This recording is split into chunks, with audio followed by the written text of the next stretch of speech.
Now, right now in Western North Carolina and Eastern Tennessee, there are really two big efforts going on. First, you have the massive effort to get things cleaned up, get roads and bridges rebuilt. The other big effort to bring in supplies from all over the state, all over the country for people that are affected, that have either lost everything or those that are without power or have run out of food. There is no doubt the more self-sufficient you are before something like this happens, the better off you're going to be.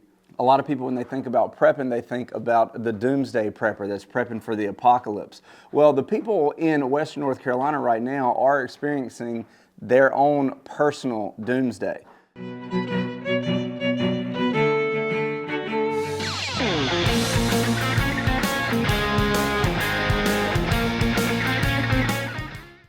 How's it going, guys? Welcome back to the PilotPatriot channel. By now, we all know about Hurricane Helene and the devastation that it has caused in Western North Carolina and Eastern Tennessee specifically, where entire towns, people's homes and businesses have just been demolished. And people in the surrounding areas left without power, trapped in their homes, no power, communication, or internet for weeks now. And it's at times like this that a lot of people start thinking about preparedness, being prepared for disaster scenarios, and basic preparedness things that we talk a lot about on this channel, like food, water, communication, power, that are just so important to have when your area is struck with a disaster like this.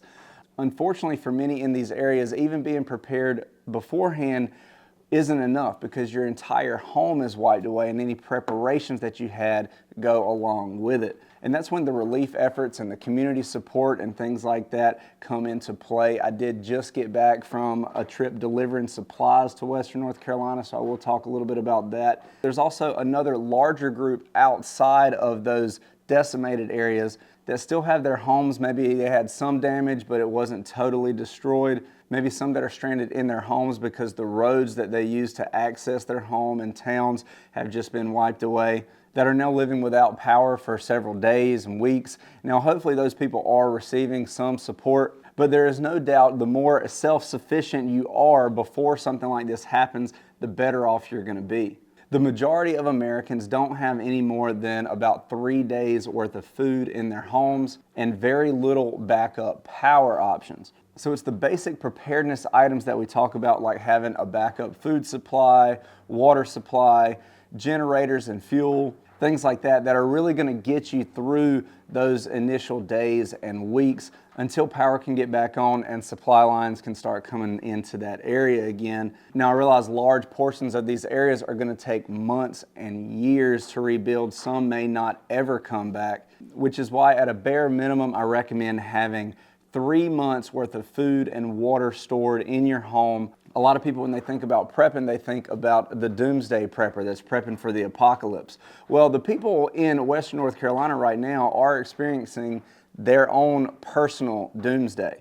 Along with the food and water, you need to be thinking about even more long-term solutions like water filters and things like that. And the big need right now, especially coming into the cold season, is backup power and fuel. Having generators, having stored fuel, propane tanks, propane heaters, stoves, and solar generators and things like that are just invaluable right now to those people in those outer areas. Now, right now in Western North Carolina and Eastern Tennessee, there are really two big efforts going on. First, you have the massive effort to get things cleaned up, get roads and bridges rebuilt, rescue people that are stranded or missing, especially from those hardest hit areas. And there does seem to be a pretty big presence, especially from surrounding communities and private groups that are out there really headlining that stuff. Now, I think there is some state and federal government support, though I've heard it's not near as much as it should be. It's really these private groups, people that have come from the unaffected parts of these states and even from all around the country to come in and help. Private organizations that are bringing in their own helicopters to do supply runs, rescue missions, and things like that. And that's really what we've been seeing most of, is people helping people, communities coming together to help each other. Now, the other big effort outside of those hard-hit areas and the cleanup and rebuilding aspect is helping the people in the surrounding areas, as well as those that have just lost everything. And from what I've seen personally, those efforts are being headed up primarily by the local churches and organizations like that that are working very hard to bring in supplies from all over the state, all over the country for people that are affected, that have either lost everything or those that are without power or have run out of food.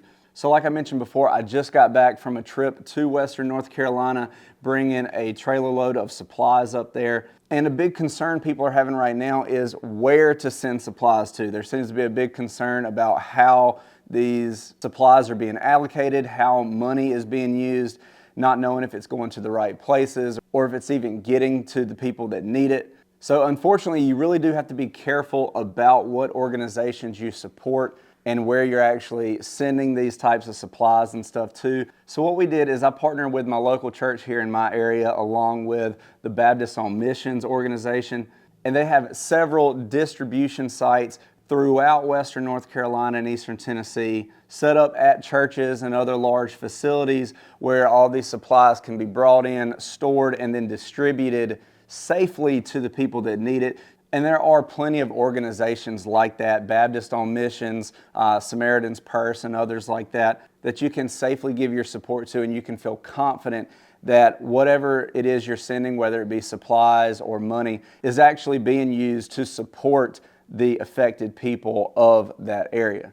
So myself and my local church, along with my wife's business, collected supplies. We filled up 2 16-foot enclosed trailers full of supplies. A lot of the items that the Baptist on Missions people were asking for specifically is things like non-perishable foods, especially canned foods that don't require a can opener to get them open. Also water, diapers, baby formula, baby wipes, disinfectant, paper towels, toilet paper, new socks, and any type of clothes, especially now that we're getting into the winter season. A lot of the need they have is for warm weather clothing and blankets and sleeping bags and things like that. So if you are wanting to help, you can contact Baptist on Missions, go to your local church, find out what they're doing. These are some of the items they're looking for. Of course, that's not everything. They also need first aid supplies, hygiene stuff, generators, fuel, propane tanks, heaters, things that are going to help get them through the coming months. As that power gets turned back on and some of that infrastructure gets rebuilt, that is going to be a very long process. And especially those people that completely lost everything. I just can't imagine. I've seen a lot of footage of these homes that are just completely wiped away, entire towns that are gone, and I just can't imagine being in that situation. So there is a lot that you can do to help. Even if you can't go there personally and actually put boots on the ground and get involved with the cleanup effort, you can still send supplies, send money. Just like I said, be careful and make sure you're sending it to an organization that you can trust that's going to actually distribute it out to where it's needed.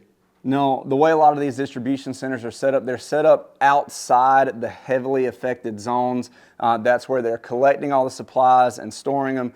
And of course, they're having people that are coming in to be fed and get things that they need to take back to their homes. But also there's an effort there to take some of those supplies and bring them into the really heavily affected areas to get them to the people that need them. A lot of these churches and distribution centers are also helping to relocate or temporarily house the people that really need it. So we made the trip up to Boone, North Carolina. Now, I actually didn't see any of the heavy devastation that they're seeing in places like Chimney Rock and Asheville. Like I said, these distribution centers are being set up outside of that area. That way, people can safely get the supplies in, and then it's being distributed out from there. So we linked up with some of the local churches there in that Boone area that are working with Baptist on Missions. We dropped off our supplies at 2 different locations. Actually, the first church we went to had received so much they didn't have any more storage in that church, which is a blessing. That means a lot of you guys have been sending stuff. So whatever couldn't be left there, they also had a storage facility nearby where they were storing everything else, and then they're just bringing it over as needed.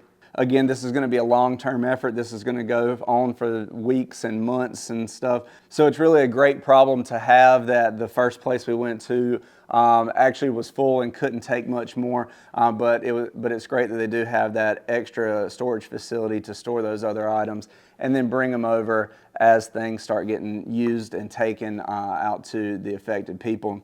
Once we dropped off at those 2 locations, we went to another location to drop off a generator that was donated, and that's going to a disaster relief area that's storing specifically those types of things, like chainsaws and generators and things like that. Now, while some of us were unloading trailers and driving to these different facilities to drop stuff off, some in our group stayed to help stack supplies, help work the food line for people as they were coming in for that lunch shift. There was an effort to serve food to people that needed it. There was one of those feedings at 11 and then another at 4 at the local Baptist church there. And so we were not only able to drop off the supplies that we had collected, but also help in that capacity directly with some of the people in the area. We're able to see some of the infrastructure, how this stuff was being stored and distributed. And like I mentioned before, it's really mostly what I saw was people helping people. It was churches, private organizations, and things like that that are really leading this effort. And I think that's a great thing. So before making the trip over to Western North Carolina, I wasn't sure exactly what situations I was going to be coming into, and I definitely wanted to be prepared for that trip, for whatever we may come across.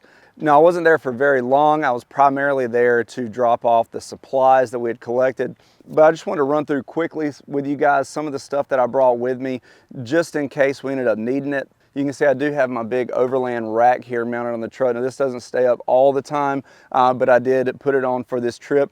We do have the rooftop tent up here. If for some reason we got stranded and didn't have anywhere to stay, we would be prepared as far as that's concerned. Of course, we have water and fuel, axe, shovel, and traction boards to get out of any situation we might come across. I know a lot of the areas out there are very muddy and a lot of obstructions and things like that. Now, I will say we didn't actually come across any of that. The distribution center we were going to is set up just outside of a lot of those areas. But I just didn't know at the time, so I wanted to be prepared. We'll get in here and show you a little bit more about what we brought.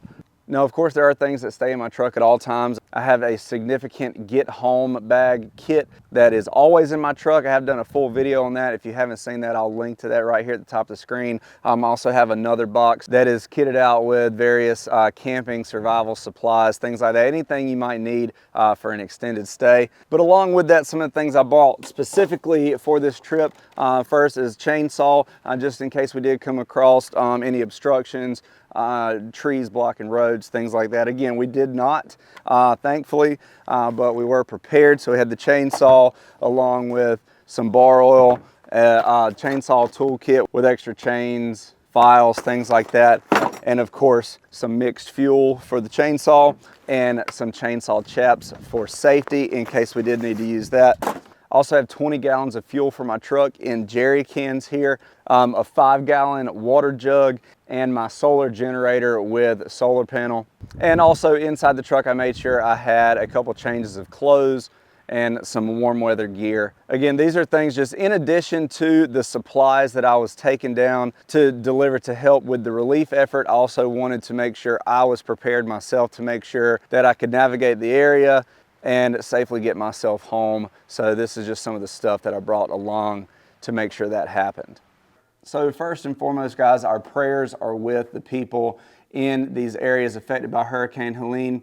I know that things are being done, things are being cleaned and rebuilt, and supplies being brought in, but this is going to be a long process. Some of these people have just lost everything, and so we're praying for those people. But also this was just a huge eye-opener, hopefully, for a lot of you guys. If you are not already prepared, hopefully things like this really open your eyes to the need to be prepared. And like I mentioned before, prepping doesn't just mean prepping for the end of the world or nuclear apocalypse or anything like that. Prepping for the absolute worst is great, but also being prepared for these types of disasters. None of us are immune from it. You never know when it's going to happen. Certainly these people in Western North Carolina were not expecting it. That area, as far as I know, has never seen devastation like this. So being prepared with food, water, communication. A lot of the phone systems are down. So ham radio is one of the only ways to communicate in some of these areas. Backup power sources and protection. There has been some reports of break-ins and looting. I don't think that's near as big an issue as it has been made out to be. I could be wrong about that, but certainly being prepared for all of that is going to be in your best interest. And of course, having the necessary preparations to keep yourself warm in these winter months coming up, being able to run heaters, make fires, have plenty of blankets, sleeping bags, things like that. We have several videos on this channel talking about a lot of those things, especially food and water preparation for long-term disaster scenarios. So if you haven't seen some of that, make sure you check out some of our videos. So if you're not already prepared, you can begin that process to start getting yourself prepared before something like this hits your area and affects you personally. So get prepared, guys. It could be you next. And definitely, if you are willing and able, please send your support to those people affected. I know they really need it. And hopefully there is some support coming in from the government. But really, it's us. It's you guys. It's the churches. It's the private organizations that are really going to make the difference here and be able to save lives and get people through what has to be the worst thing that has ever happened in their lives. Let me know what you guys think in the comment section below. What kind of things are you doing to prepare for these types of scenarios? What other ways do you know that we can help these people? I know there's a lot of people that are looking for verified, reliable organizations that they can send their support to. Like I mentioned, we partnered with Baptist on Mission, so that's one that you can look at. Other organizations that I know that are helping out are Glenn Beck's organization, Mercury One, is actively helping in those areas. Bear Independent and Grindstone Ministries, I know, is out in Eastern Tennessee. I've seen Wrangler Star out there. Samaritan's Purse, I think, is another big one. I don't know a lot about them specifically. And of course, partnering with churches in that area, I think are all pretty decent options. Let us know if there's others that you know of. If you're in these areas, what do you need? Let us know. I know I went through a short list of items, but you guys know best. So put it in the comments below. Let us know what you need so we can start getting these things to you guys.